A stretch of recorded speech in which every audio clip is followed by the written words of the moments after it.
Hello everyone, today I'm going to be reviewing Christina Aguilera Stripped Album track by track, and let's just get into it. So the first track is the intro, and I think that it sets the stage for the album pretty nicely. I like all the little media clips interspliced all the way throughout the song, and how she just incorporated that. I think it's a nice touch when basically people use like stuff that was said about them in the media and in pop culture, they flip that around and they turn that into something. And then when it actually transitions into the song, you know, I like the vocals there and everything, and I think it's a nice way to kind of get you prepared for the album. So I do like this intro, and it's actually one that I feel like adds to the album, and it's not one that I plan on skipping, you know, whenever I do revisit the album, which is the highest compliment an intro can have. And now into track 2, Can't Hold Us Down, featuring Lil' Kim. So this is a great song, you know, women's empowerment, that kind of vibe, talking about these men can't hold us down and everything, and we have a right to have our own opinion and express that and all those things. And I'm pretty much always gonna go for a song, you know, with those sentiments and everything, you know, because I appreciate it as a woman myself. It seems like in the first verse she's calling out Eminem, and she absolutely ate him up. Get him again, get him from me. She literally said, it's sad you only get your fame through controversy. Yep, spill. Because one thing about Eminem, he was gonna beef with all these pop stars in the early 2000s, which was ridiculous, and yeah, I just don't really care for him, so, you know, she did what had to be done there. I really like the production of the song as well. I think it fits really nicely. Her vocals on here are pretty great overall to listen to, and I also really like Lil' Kim's contribution to the song in her verse. Lil' Kim, one of the best female rappers of all time, you know, she pioneered for so many to come and often is disrespected. I always appreciate Lil' Kim feature, and she delivered as she always does. I will say in the music video in the early 2000s, Christina with the spray tanning is absolutely ridiculous. Why look like you're trying to change races? Like, the blackfishing is ridiculous. Stuff like this is why I said Christina Aguilera is the first good girl gone black. Her stans try to drag me down on Twitter for that. One of them even said she paved the way for me. How can Christina pave the way for me when I'm black and she isn't? But, you know, my followers ate them up. It is what it is. I'll have some photos on the screen so you guys can see exactly what I'm talking about. I don't really like that. I gotta hold her accountable for that, I will say. But the song as it stands, I do enjoy it. Gonna be one of my favorites off the album for sure. And now into track 3, Walk Away. Kind of acknowledges the pain that she continues to go through in this relationship and saying, I have to walk away from it, but I can't walk away from it. But, you know, here's all the negative things that it's causing me to feel about myself, and kind of just that push and pull throughout the entire song, which is interesting to listen to in a song, I will say, because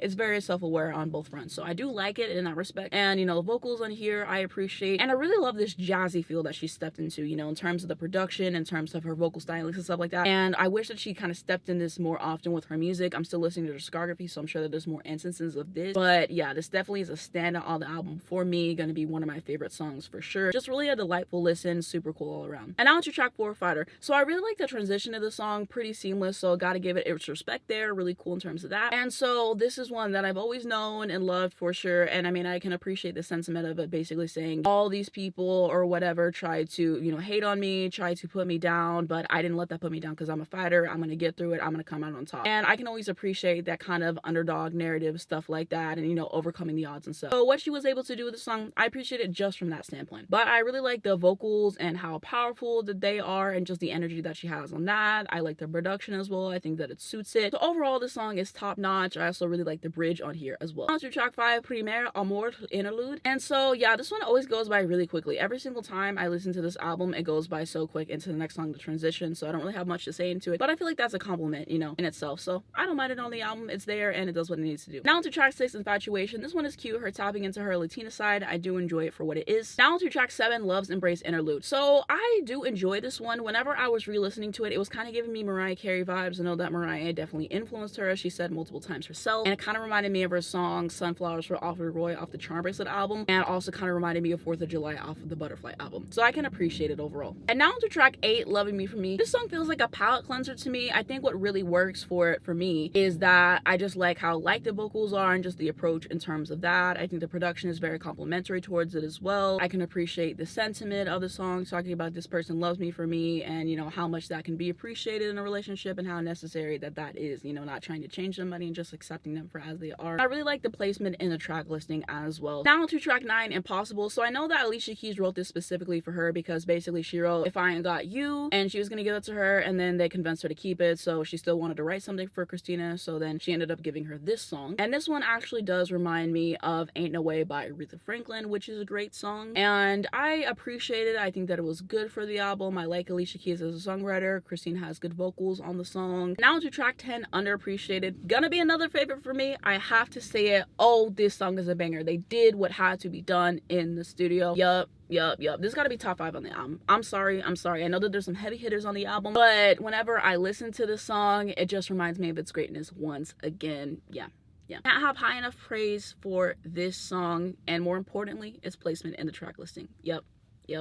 It's gonna do it for me every time. And now on to track 11, Beautiful. This is a classic song, but it is so overplayed. Like, this is just one that I'm not going to be reaching for. This album is kind of interesting in the fact that I haven't heard a lot of these songs, so they're new to me, so I'm kind of soaking them in and I'm appreciating them in real time. But this one, like I said, I've just heard it so many times I'm kind of over it at this point. But, you know, I appreciate its anthem. You know, you're beautiful as you are. The vocals can be uplifting. I like the production, you know, songwriting, everything on here is great. But, you know, not one that I'm reaching for at this point because of that reason. Now on to track 12, Makeover. Now this is one that my notes basically say, what the hell is this? I don't know what they were doing in the studio, and I don't know whose idea it was.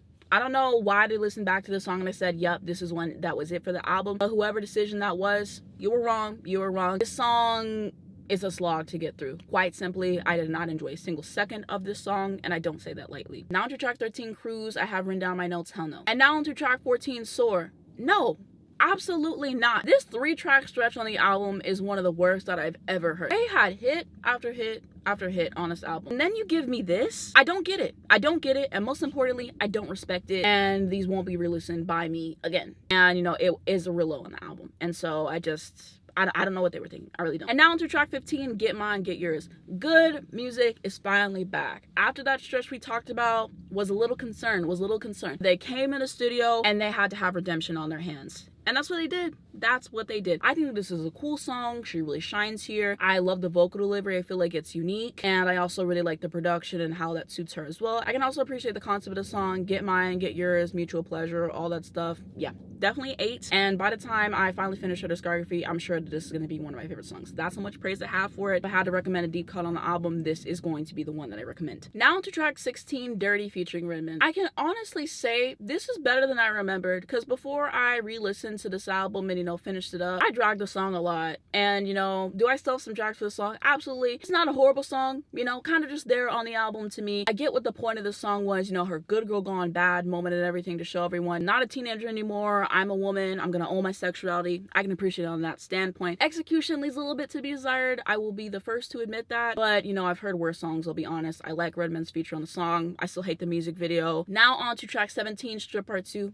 8. We really appreciate it. As I was editing this video, I realized I completely skipped over The Voice Within by accident, but my notes basically said vocals are good, but the song wasn't for me. Now on to track 19, I'm Okay. I can appreciate where she was trying to go with the lyrics. It's a very personal song, delicate subject matter. I can always appreciate whenever artists try to do that, show another side of themselves and stuff like that, because it takes a lot of vulnerability in that moment. However, this song was a snooze fest for me. And now on to the 20th and final track, Keep On Singing My Song. It's alright, not anything that blew me away, not anything that I really need to revisit, and those are my thoughts there. And now onto my overall thoughts on this album. I think that this is a pretty good album overall. I feel like if it would have been pared down, it would have been a better album. Give me 12 to 15 tracks out of this album, it could have been a 10 out of 10. But this album has some low points, like that 3-track stretch I was talking about, and toward the end I feel like it kind of weakens out and it's not as strong as like the first 10-track run. But with everything that was given, I did enjoy it. I decided to give it a 7.5 out of 10. I normally don't give albums number scores, but you know, that's kind of what was on my heart that day, and after re-listening to it, I agree with myself. And so my faves, like I said, Fighter,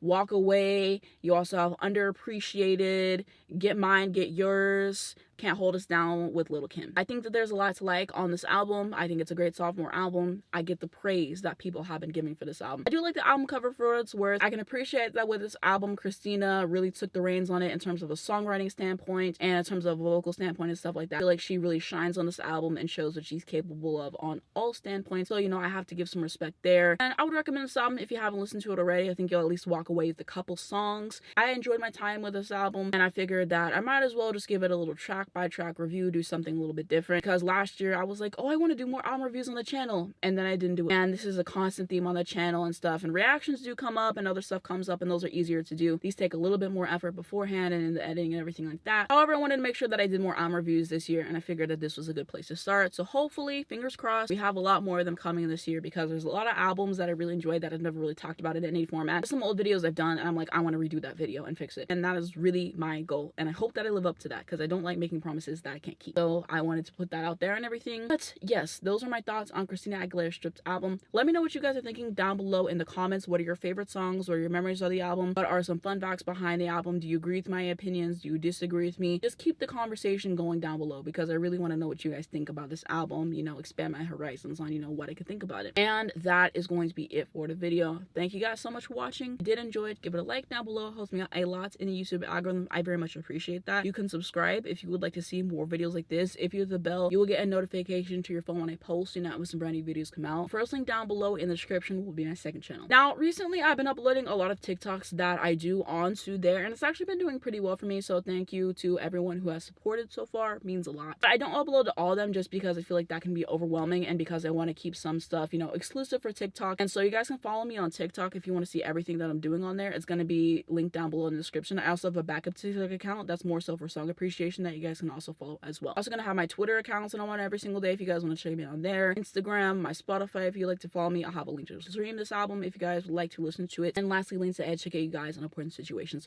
Palestine. This is a very important issue that we have to be aware of, and make sure that you educate yourself on the issue if you have not. Just, you know, what the people in Gaza are going through, I don't take that lightly. And so if there's anything that can be done to help them, then that's what I want to do. And so I have some links to donate down below in the description if you wish. But that's going to be it for the video. Thank you so much for watching, and I'll see you in my next one.